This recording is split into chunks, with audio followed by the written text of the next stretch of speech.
Hi everyone, and thank you for checking out the Dancing Eyes podcast. Today my guest is Maki. Maki is 15 and was born with congenital nystagmus. Some of the topics that we discuss are Maki's experience with null point corrective surgery, contact lenses, as well as having nystagmus in high school. Timestamps for all video topics are located in the description of the video and the podcast. I'm currently out of town for this episode, so I apologize for the change in quality, but rest assured all future episodes will be back to normal. This episode of the Dancing Eyes podcast is sponsored by the American Nystagmus Network. The American Nystagmus Network works to improve the quality of life for all persons and families affected by nystagmus through organized community, support, education, public awareness, and research. A link to their website will be available in the description. If you're watching this episode on YouTube and you haven't done so already, please hit that like and subscribe button and leave a comment down below. Let me know what you think. Lastly, new episodes will be out on the first and third Monday of every month, so make sure to keep your eyes out for those. And with all that being said, I hope everyone listening enjoys and gets something from this episode, and let's get into the show. Hey Maki, how are you? Hi, I'm good. How are you? I'm doing well. I was just talking to you before I recorded, and I was saying that I had your mom on the podcast for the parents episode. So, and I are you familiar with Greg and Alex? Yes. Yeah, I had Alex on first, and then Greg was on the parent episode, and then your mom was on the parent episode. So that's pretty cool. We got the families on the Dancing Eyes podcast now. Definitely. So that's what's up. Hell yeah. All right. So tell us a little bit about yourself, Maki. I'm Maki. I'm 15 from Ontario, Canada, and I've had nystagmus my whole life. Do you think have you been to the US? I've been there a few times, yes. Okay, so is it true that people over there are nicer, or is that just a myth? Well, so we heard there's TikTok about people going on the bus, and people would say thank you to the bus driver, and an American was apparently very confused. Yeah, we don't do. Yeah, I guess it depends where you are over here. It's like some people would say thank you, but a lot of people would just not even make eye contact with the driver and just walk off. Oh no, we kind of view it as like it's sort of like an unwritten rule that you have to say thank you, so everyone does. Yeah, well, that's nice. That's nice. I've been to Canada one time, but it was so long ago that I don't even remember people's etiquette or anything like that. I think I was probably 12, so it was a while ago. Yeah. Fair enough. Hopefully you weren't here during the winter because it's cold. No, I was there during July. It was really beautiful, actually. Smart choice. Yeah, we were in Toronto, so we went over to Niagara Falls, and we stayed there for a few days. It was really nice. Niagara Falls is super pretty. Yeah. So you're going into grade 10. You're 15. Yes. I remember that. I remember those days. Oh my God, it feels like it was yesterday, actually. I'm curious though, because when I was that age, especially when I was a sophomore, when I was a freshman in high school, I was really struggling a lot with my eyes, and I was like very insecure about them, and it was difficult for me to create relationships and friendships with people. It wasn't so bad in middle school, but high school it kind of got pretty bad. But I'm curious for you, how does your nystagmus affect your schooling? Honestly, for the first time in grade 9, I had an actual stable friend group. So that was really nice, and we've stuck together throughout the entire year. I think the main point of impact is because now we're always on computers and everything. So when you're trying to look at a Google Doc and the writing's super small, I say this all the time, but Control Plus really has become my best friend. It's the best. And the zoom feature on if you have a mouse pad, at least. I have a mouse pad, and so I could just, zoom in on it. That works really well too. Yeah, I think that's something that obviously they didn't have, like people with nystagmus didn't have this 20, 30 years ago. It was really difficult, I'm sure, to maneuver school. And I'm sure like everything was on a chalkboard or a whiteboard. And I can't imagine. I could be on the first row of a classroom and I still can't see the whiteboard. I know. It's absolutely nuts. My friends will be sitting in the back and that's their go-to spot. And I'm like, how do you see? Yeah, I'm slightly jealous of your vision, but it's okay. I've never had, obviously, like neither of us have really had good vision, so we don't even really know what it's like anyway. People I don't know about you, but people would always ask me, how much does it suck to not really be able to see things? And I just tell them I've never really been able to see things my whole life, so I don't really have anything to compare it to. So it's only as bad as I make it. I've never had 20. I feel like if I was born with 20/20, then my vision decreased over time, then I could really be kind of upset with it. But I've never seen 20/20, so I'm chilling. I'm fine. Exactly. I completely agree with you. It's not something I've ever known either. So it's just like, no, I can't tell you what it's really like to not be able to see when that's all I've ever really known. Yeah. So in terms of your friends, did they ask you about the eyes at all, or do you mention it? How do you go about that? Honestly, it depends on the situation. I have some friends I told off the bat, and then others that either found out through seeing my eyes move or from school presentations and stuff, because we had a presentation where we could choose a research topic, and I chose nystagmus. So some of them found out that way. Oh, I feel like that would be the most efficient way to knock it out. Like if you're in a classroom, I wish that happened for me, because imagine like the first week of school, you get to do a presentation, and then you can just knock out everybody in that whole class with the eye talk, tell them all about the eyes, and then you won't have to. Then there won't be an elephant in the room. I feel like I always kind of had an elephant in the room, and I had to either acknowledge it or have people acknowledge it and then ask me about it. But people don't like to ask about our eyes. I guess it makes them uncomfortable to ask, and so I try to mention it beforehand, but it's not easy to do that a lot of times. Definitely not easy. With some of my current friends, I was absolutely terrified of telling them, and then I told them, and they'll always ask questions about how I see, and they've been super helpful throughout it all.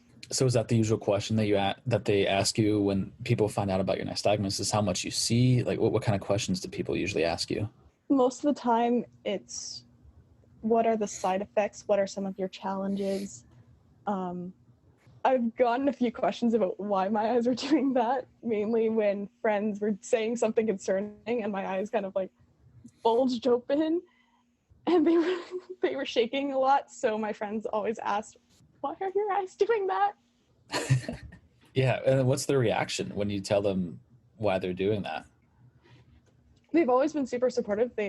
I have had a few friends go like, oh, cool. I've never met anyone with nystagmus. If there's anything I can do to help, and like if you need to read the board or you can't see anything, just let me know and I'll help you. Maybe you guys are nicer in Canada.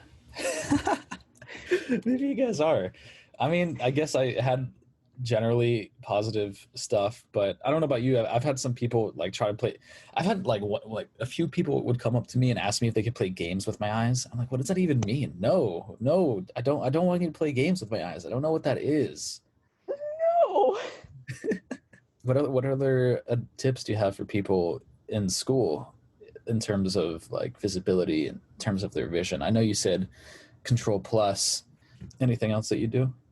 Honestly, something I've learned is not to be scared to go up and see the board. Like if you can't see it from where you're sitting, definitely go up and see if you can get a closer look at it, because people will not judge you as much as you think they will. Yeah, that's a good one. I think people are just so caught up in their own lives that they don't really pay as much attention to us as we think that they do. That's what I've noticed as I've grown up. Definitely, I completely agree with that. So how comfortable are you with your eyes? Was there at one point in your life where you were like more insecure with them, or have you kind of been the same in terms of your self-consciousness with them? By the way, I'm not implying that you're self-conscious. It's so difficult. Like I was always so self-conscious about them.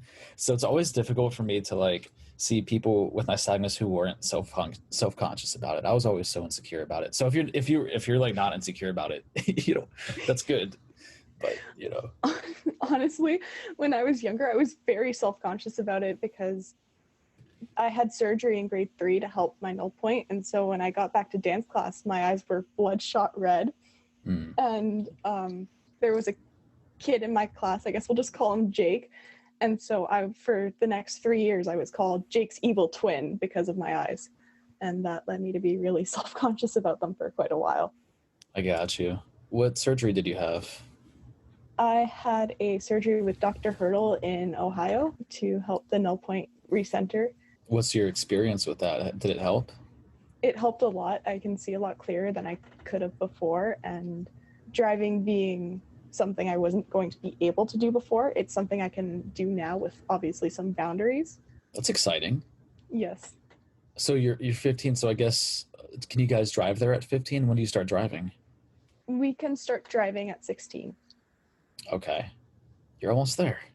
I know. Right there. Yeah. So It's scary. with that surgery, it helps with the vision, but does it, well, actually I know like the whole premise of the surgery is to help with the null point. So how bad was the null point before the surgery? My null point was very bad, to the point where after the surgery, all of my friends came up to me and was like, "You don't have a null point anymore. Where did it go?" Oh, wow. That's huge. It That's is. It huge. helped a ton. Yeah, how do you feel when everybody is asking you about your lack of null point? It was really funny, and for a while I still had it because it was just force of habit. So when they were asking where it went, it felt like really good knowing that it was gone and that it wasn't as noticeable anymore. That's awesome. What age did you have that surgery again? I had it at the age of 9, towards the end of grade 9. 3. Got you. Yeah, I had that same procedure. I was 13. It wasn't Dr. Hurdle, but it was somebody else up in New York. And I don't know. I feel like I was so young. When I was that age, I didn't even know that I had a null point. So like, I didn't really know what the surgery was about. But when I look at pictures back then, it was so different. My head was looking in all sorts of directions. And right now it's kind of stable. So yeah, that surgery is pretty nice. That's good. So you don't think that you would have been able to drive, and now after the procedure, you're pretty confident in the driving? Yes.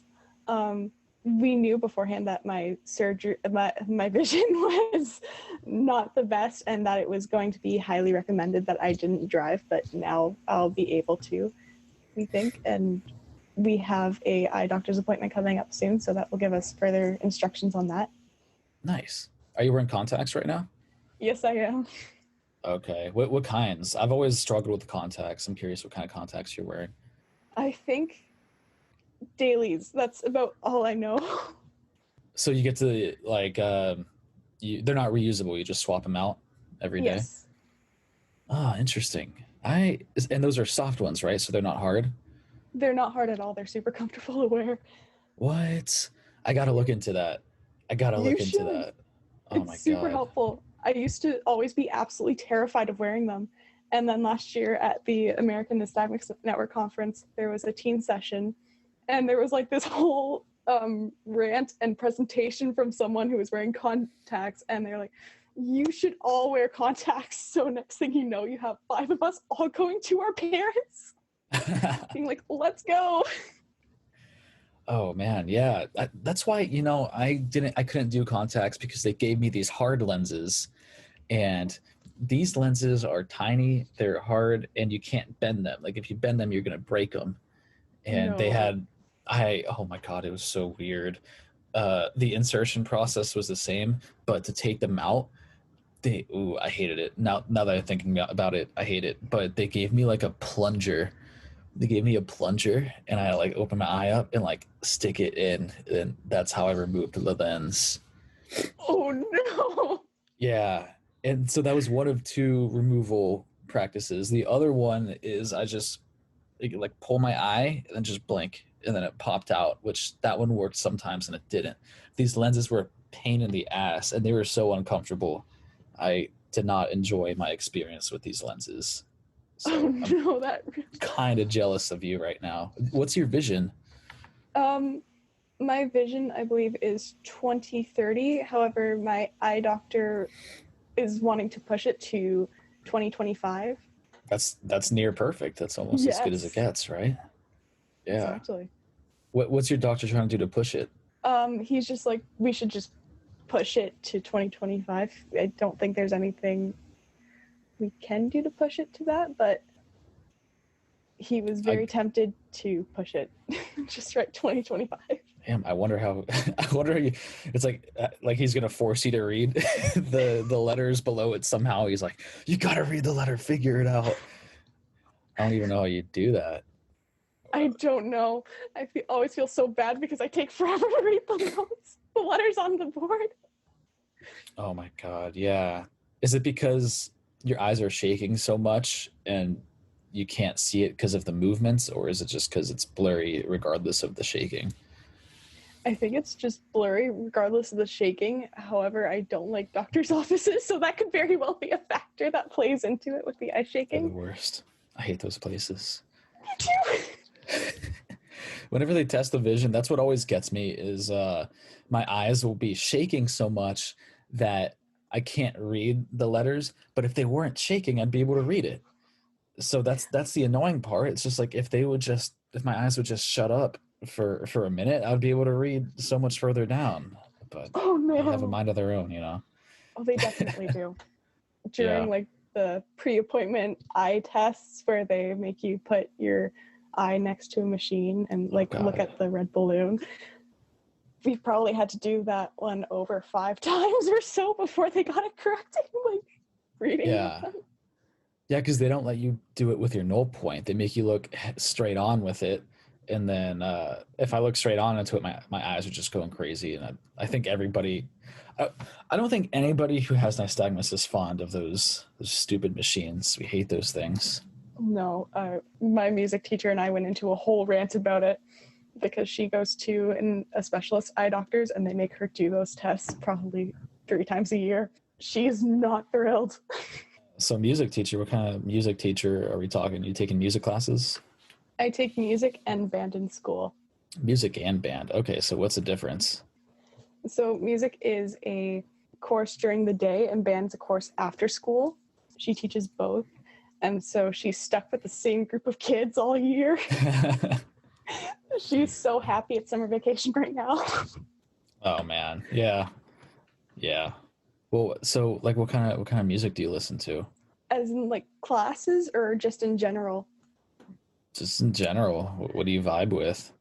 I listen to pretty much anything. Oh, that's what they all say. That's what they all say. Oh, so starting September, I'm a choir kid. So I will be listening to Christmas carols from September to December and getting ready to curse out anyone who starts playing Jingle Bells in November. Oh yeah. Oh my God. I can't stand. Yeah. They're fun at first. All the Christmas stuff is fun at first. And then I'm over it. And I can't stand it anymore. The January comes around and it's a really good time that I don't have to hear that music anymore. Completely agree. Linda's like, come on, it's 2 more months until concert. You guys can push through. It's September. It's like running a marathon, but instead you have to listen to Christmas carols. You just got to push through it. Definitely. Struggle through the tears. So you listen to everything apparently. What's some of the weird? What kind of weird stuff do you listen to? What's the weird stuff? The weird stuff. Probably some of the TikTok audios I find. There's a certain Stranger Things audio going around right now, and I'm attempting to learn it on the French horn. Not going well. Can you play it? Can you play it? No. I was literally thrown onto the instrument in June. Uh-oh. Yeah. Okay. What other instruments do you play? I also play trumpet, and starting in September, I will be learning the guitar as well. Ooh, guitar. Yes. The acoustic or electric? Acoustic. Yeah. Well, if you need guitar lessons, I could give you guitar lessons. I'm decent. I know all the chords. That's about where I'm at. If you were talking about like Stranger Things, I have been getting a lot of requests to play Master of Puppets. Oh, So now I just find video. Now I just have a video of myself playing it from like 3 months ago, and anytime somebody requests it from me, I'm like, boom, here you go, take it. That there's Master of Puppets. Take it. Stop asking. I don't want to hear any more about Master of Puppets. Please send that to me. It sounds so funny. Okay.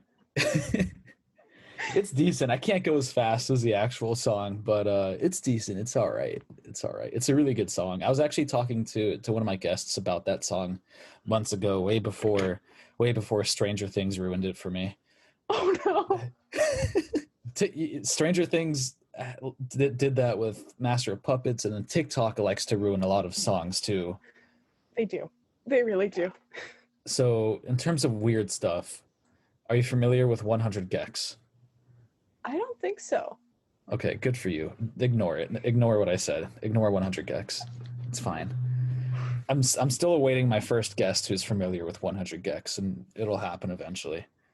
Oh, I look forward to seeing this.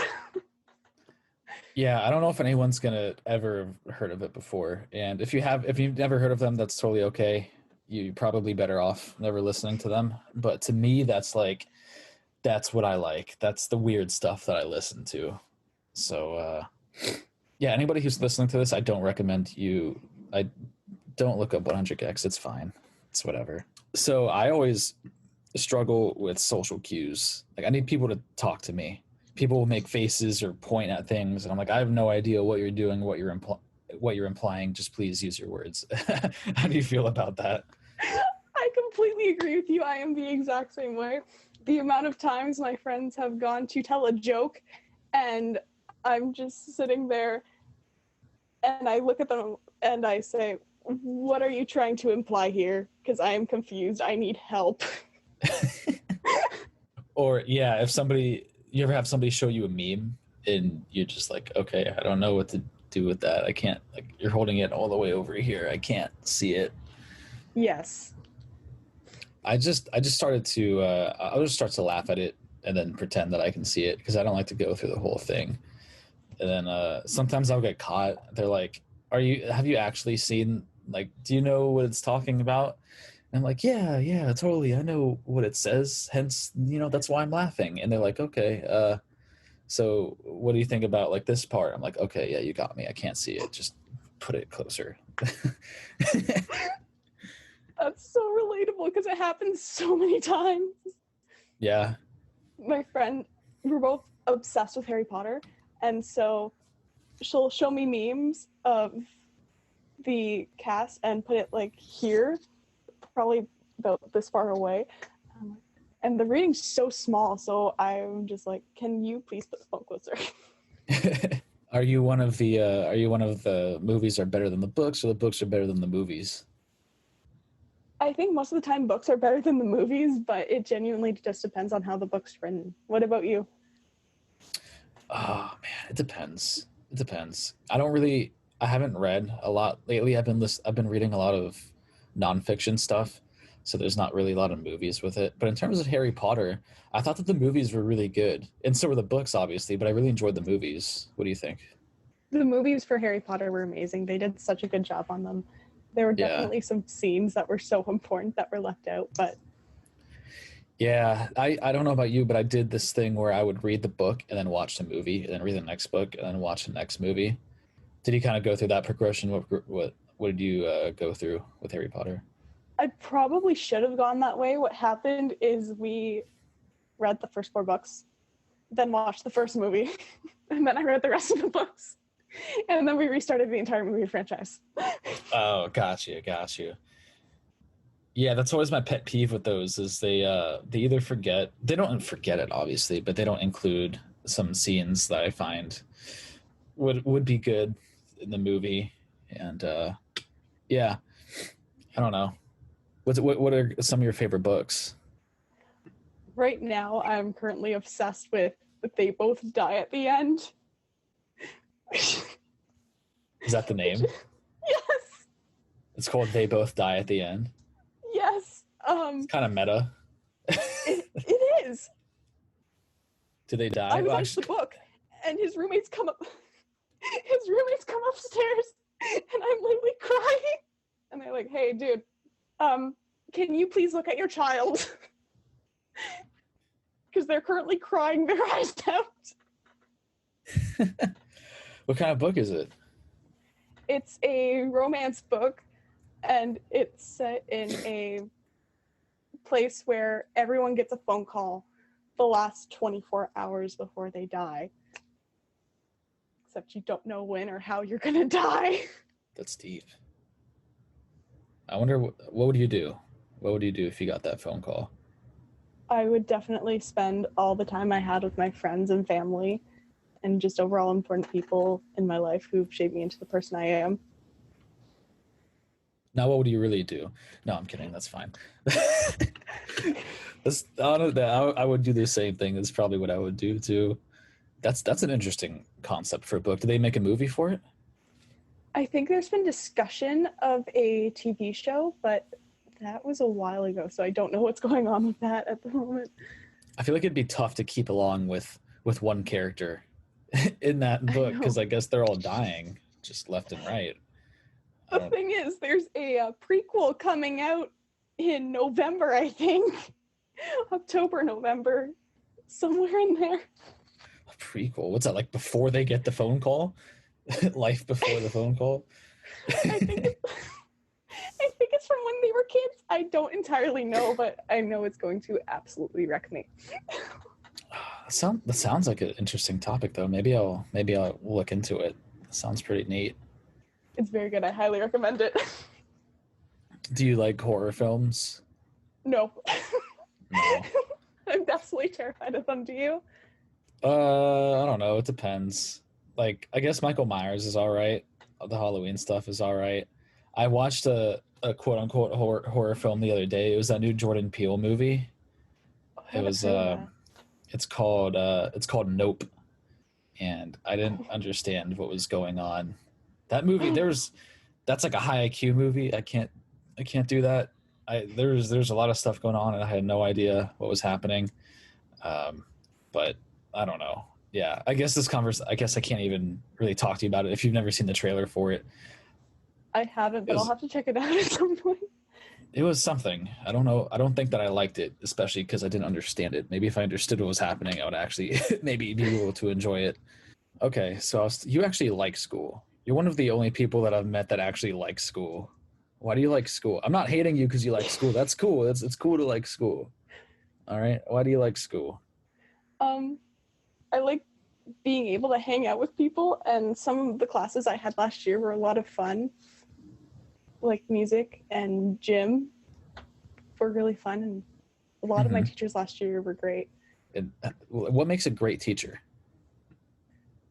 I think the ability to joke around with your students. Last year for science, the first day I got there too late. I normally try to get there really early so I can get a seat in the front of the class. I got a seat in the back of the class, and the first thing we did was copy a note off the front of the class. And I couldn't see it. I'm sure that must have been exciting. My friend was like literally handing me her note. It's like, here, write down everything. And my teacher comes up and he says to us, "You two have such good eyesight." So every year we hand out notes to the teachers being like, "Hi, I'm visually impaired. I can't see things." Smart. So I walk up to him and hand him the note. And I say, "So about me having good eyesight, here's the note about nystagmus, which is a visual impairment. Have fun." Any weird reactions from the teachers or generally positive stuff? I think all of my teachers have been absolutely amazing. Last year for grade 8 in gym class was not great. The teacher would make backhanded comments about it.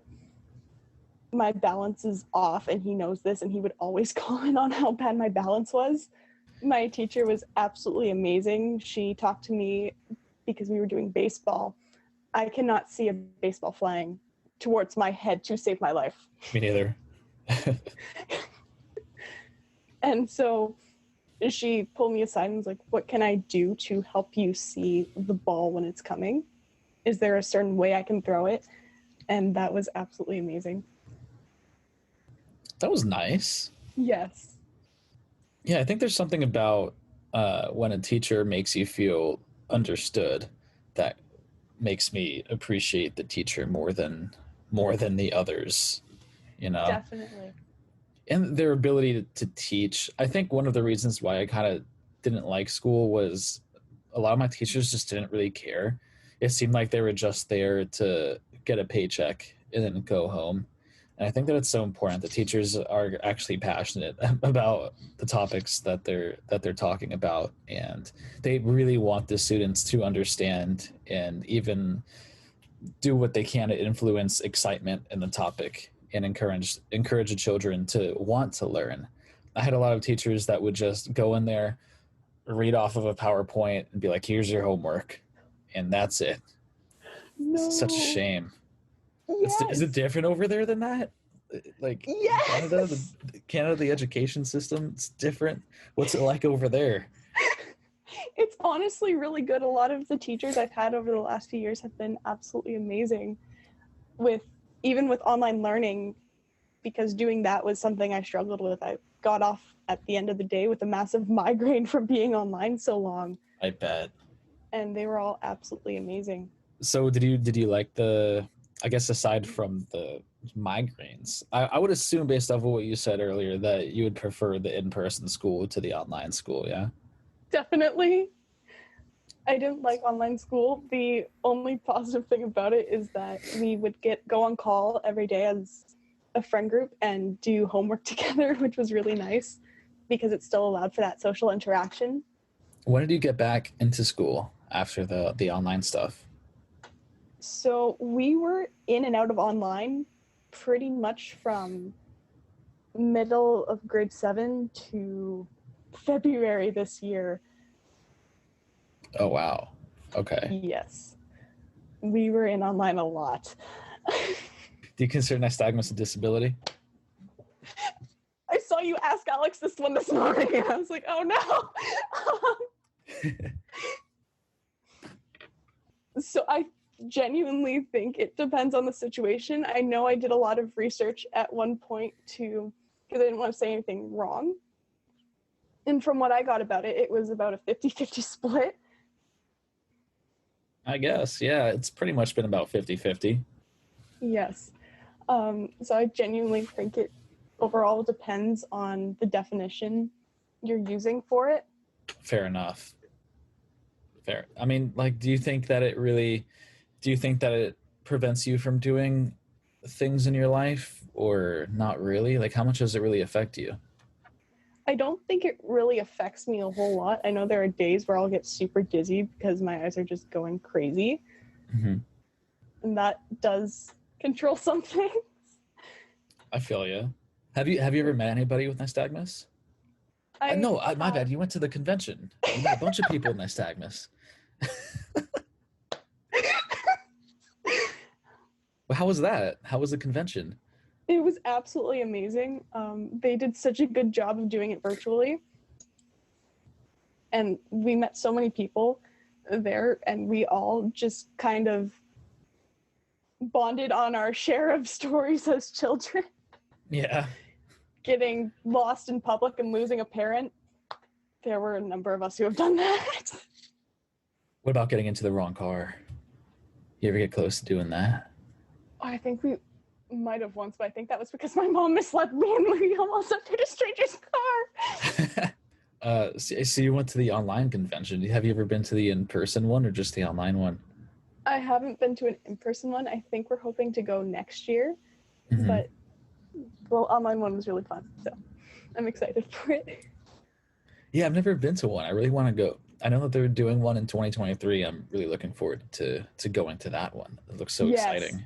You should. I'll be there. I'm gonna prioritize it. I'm definitely gonna make my way out there. It's got to be so, for a lot of people with nystagmus, we never met other people who have the condition, and it could, to me at least, a lot of my life I felt like I was kind of alone. Like I didn't have anybody else that I could relate to and kind of share experiences with and be like, yeah, I experienced that too, or I feel this way too about my eyes. It's always been difficult. So I'm sure that the convention must be a really good thing for a lot of people. It is totally. Before the convention, my grandpa on my dad's side has nystagmus, but he lives in a different province, so I'm not able to go down and visit him often. So I haven't been able to really talk to him a whole lot about it. So being able to go to the convention was super fun, and it was so great to meet so many amazing people. Well, what's some advice that you could give to other people with nystagmus? Advice for other people with nystagmus would be, don't let anyone tell you that because of your eyes you're worthless, if that makes any sense, because sooner or later you start to believe it, and I guess it's just good to know that you are so valuable and so loved, and your eyes just make you that much more special, I guess. That was nice. That was good. You never know. Some people need to hear that. Like I could have definitely used that when I was younger, 100%. So that's nice. What about to parents? Anything for parents of children with nystagmus? I think the main thing is don't worry. You have a whole community around you who is here to help. I know so many people who are ready to jump in and help. And to just know that your kids are going to be absolutely amazing, because there are so many of us who are here to say that we made it, and your children are absolutely amazing. Boom. I appreciate you coming on with such short notice. I really appreciate it. Thank you so much for having me. It's been so much fun. Of course. Thank you for everybody who's listening, and thank you for everybody who made it this far. And, like and subscribe to the video, subscribe to the channel on YouTube, like the video. If you like the video, if you don't like the video, then don't like it. Don't do that. That'd be silly. Follow the Instagram. I like to post some clips from the podcasts, and we got a little community going on there. So check out the Instagram and some good stuff too. All right. And I appreciate it, guys. Tune in for the next episode in a couple of weeks from now.